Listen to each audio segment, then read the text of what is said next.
নিশান মিঠাইয়া দিয়েছে, বলেন নাউযুবিল্লাহ। আল্লাহ তাআলা যে নিয়ামতগুলো দিয়েছে, এক নম্বর নিয়ামত আল্লাহ রাব্বুল আলামিন মানুষকে দামি বানাইছে। এই সুবাদে সূরা আসর আমি আপনাদের সম্মুখে তেলাওয়াত করেছি।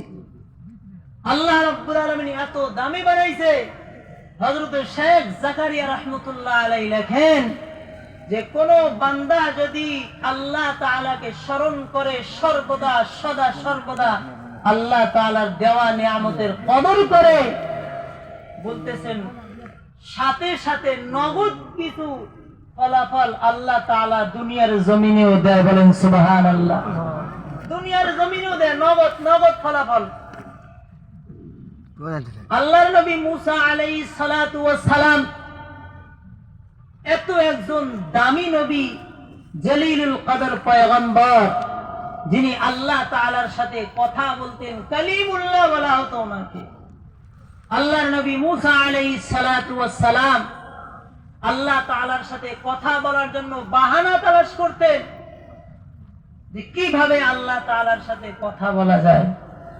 আল্লাহ রাব্বুল আলামিন যদি সামান্য সওয়াল করতেন, বাহানা পাইয়া আল্লাহর নবী মুসা আলাইহিস সালাতু ওয়াস সালাম কয়েকটা বাড়াইয়া আল্লাহ তাআলার সাথে কথা বলতেন, বলেন সুবহানাল্লাহ।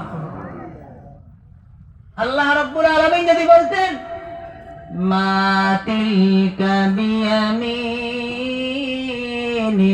ইয়া মুসা,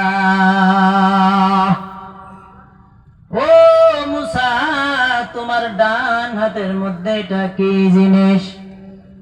আল্লাহর নবী মুসা আলাইহিস সালাতু ওয়াস সালাম আল্লাহ তাআলার সাথে কথা বলার জন্য বাহানা পেয়ে গেছেন, আর বলেন হিয়া সায়া আতাওয়াক্কাউ আলাইহা ওয়া আহুশু বিহা আলা গনামি ওয়ালিয়া ফিহা মাআরিবু উখরা। জলিলুল কদর পয়গম্বর মুসা আলাইহিস সালাতু ওয়াস সালাম আল্লাহ তাআলাকে বলেন, আল্লাহ আমার ডান হাতের মধ্যে একটা লাঠি, আমি এই লাঠি দ্বারা আমার ছাগলের জন্য, উটের জন্য, গরুর জন্য গাছ থেকে পাতা ঝেড়ে ঝেড়ে খাবার তৈরি করি। আবার যখন আমি সারাটা দিন উট ছাগল চড়াইয়া আমি মুসা যখন ক্লান্ত হয়ে যাই, আমি এই লাঠের উপর টেক লাগাইয়া আমি মুসা একটু আরাম করি। আমার ভাই আল্লাহ রাব্বুল আলামিন মুসা আলাইহিস সালাতু ওয়াস সালামকে এত দামি কেন বানাইলো? আল্লাহ তাআলার নিয়ামতের শুকরিয়া আদায় করেছে।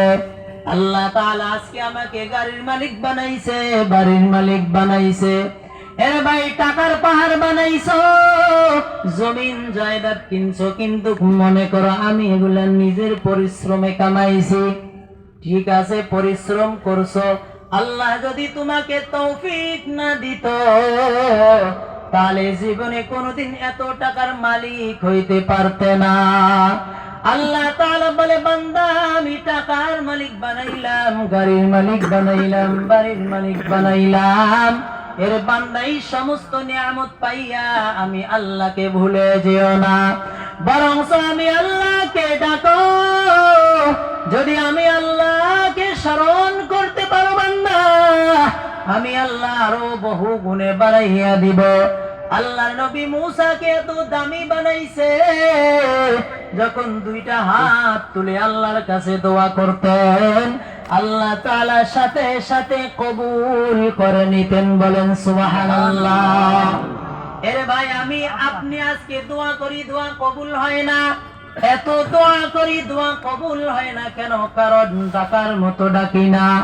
কারণ আল্লাহ তাআলা বলেন উদউনি আস্তাজিব লাকুম, এর বান্দা আমাকে ডাকো, আস্তাজিব লাকুম, তোমার ডাকের সাড়া আমি আল্লাহ তাআলা দিব।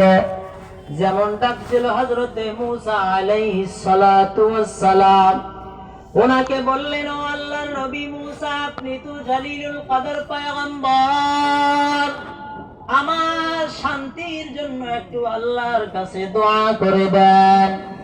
আল্লাহর নবী মুসা দুইটা হাত তুলে আল্লাহর কাছে দোয়া করলেন আর বললেন, ওগো আল্লাহ,